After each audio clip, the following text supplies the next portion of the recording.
Hello बच्चों, आइए प्रश्न को देखते हैं। 5 सेंटीमीटर और 3 सेंटीमीटर त्रिज्या वाले दो वृत्त दो बिंदुओं पर प्रतिच्छेद करते हैं तथा उनके केंद्रों के बीच की दूरी 4 सेंटीमीटर है। उपनिष्ठ जीवा की लंबाई ज्ञात कीजिए। और यहाँ पे देखिए, हम लोग प्रश्न को हल करने से पहले मुख्य अवधारणा की चर्चा कर लेते हैं। मुख्य अवधारणा, तो इसमें हम लोग कुछ ऐसी चीजें बताने वाले हैं जो सवाल को सरल करने में आसान बना देगी। पहली चीज, हम लोग जानते हैं पाइथागोरस प्रमेय क्या होती है। पाइथागोरस प्रमेय, ये प्रमेय समकोण त्रिभुज के लिए लागू होती है। जैसे समकोण त्रिभुज में यहाँ पे बना देता हूँ। समकोण त्रिभुज में एक कोण 90 डिग्री का होना चाहिए, बाकी दो कोण चाहे न्यून कोण होते हैं चाहे किसी भी माप के हो, एक कोण 90 डिग्री का होना चाहिए। 90 डिग्री के सामने वाली भुजा को बोलते हैं कर्ण, और बाकी दो भुजाओं को आधार या लंब किसी को भी बोल देते हैं। ये आधार बोल दिया, ये लंब बोल दिया। अब इनके बीच में जो संबंध होता है वही पाइथागोरस प्रमेय से बताया जाता है। कर्ण का वर्ग बराबर में आधार का वर्ग अपने पास हो जाएगा प्लस लंब का वर्ग अपने पास हो जाएगा। इसके अलावा देखिए, एक पर मैं और बता देता हूं मैं। यहाँ पे मान लो कि कोई वृत्त दे रखा है और वृत्त में कोई जीवा है। अब जीवा पे मैं इस केंद्र से लंब डालता हूं, तो ये लंब जो है इस जीवा को दो बराबर भागों में बांट देता है। मतलब अगर ये ए बी बोल दूं जीवा की लंबाई, बीच में सी डाल दूं और ये ओ डाल दूं, तो यहाँ से लंब जो डालेगा ने वो ए सी बराबर में बी सी इसको बना देगा। ये दो बराबर भागों में बांट देता है। और समकोण त्रिभुज में हम पाइथागोरस प्रमेय इसलिए लगाते हैं। देखिए, यहाँ पे ये अपने पास त्रिज्या हो जाएगी, ये लंब डालेंगे तो ये वाली भुजा जो है केंद्र से जीवा के बीच की दूरी दे रखी होगी या फिर जीवा की लंबाई दे रखी होगी, तो जीवा की लंबाई को आधा करके हम लोग एसी का मान निकाल लेंगे और फिर ओसी का मान पाइथागोरस प्रमेय से लगा देंगे। तो अब देखिए, सवाल में हम लोग चलते हैं। क्या बोल रखा है, एक अपने पास 5 सेंटीमीटर का वृत्त दे रखा है, एक अपने पास 3 सेंटीमीटर का वृत्त दे रखा है, इस तरीके से।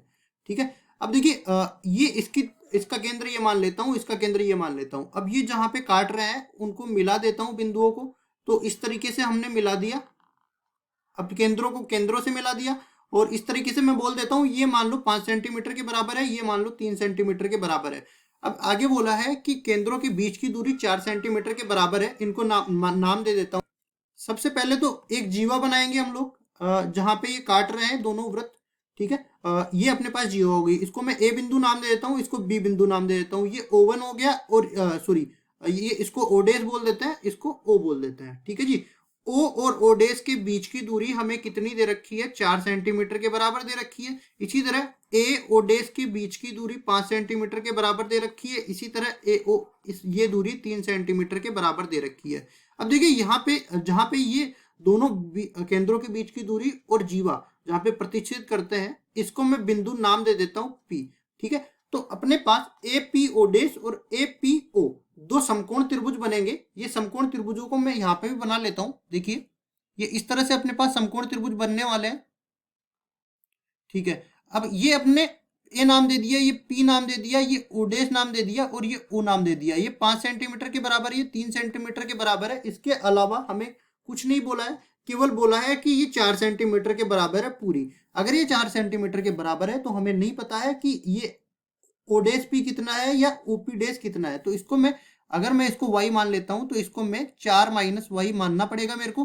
और ये जो एपी है इसको मैं x मान लेता हूं। अगर ये x हो जाएगा एपी, तो ये अगर x माना है तो ये भी x ही होगा। क्यों? क्योंकि मैंने बताया है कि अगर केंद्र से किसी जीवा पर लंब डाला जाता है तो ये सामने वाली जीवा को दो बराबर भागों में बांटता है। अब देखिए, यहाँ पे ये x मान लिया, तो दोनों में पाइथागोरस प्रमेय लगा देते हैं हम लोग।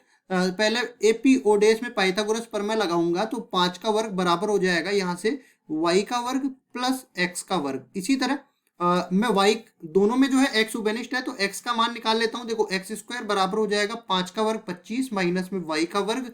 तो इसको मैं समीकरण नंबर 1 नाम दे देता हूँ। इसी तरह एपीओ में देख लेते हैं हम लोग।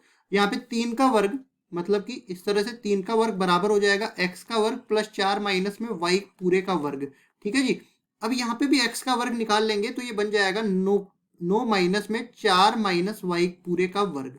इसको मैं समीकरण नंबर 2 नाम दे देता हूँ। दोनों को मैं बराबर करूंगा, समीकरण नंबर 1 और समीकरण नंबर 2 को। तो 25 माइनस वाई स्क्वायर बराबर हो जाएगा 9 माइनस में 16 माइनस वाई स्क्वायर प्लस में 8y। अगर मैं इस समीकरण को हल करता हूं तो y का मान मेरे पास मिल जाता है 4 के बराबर।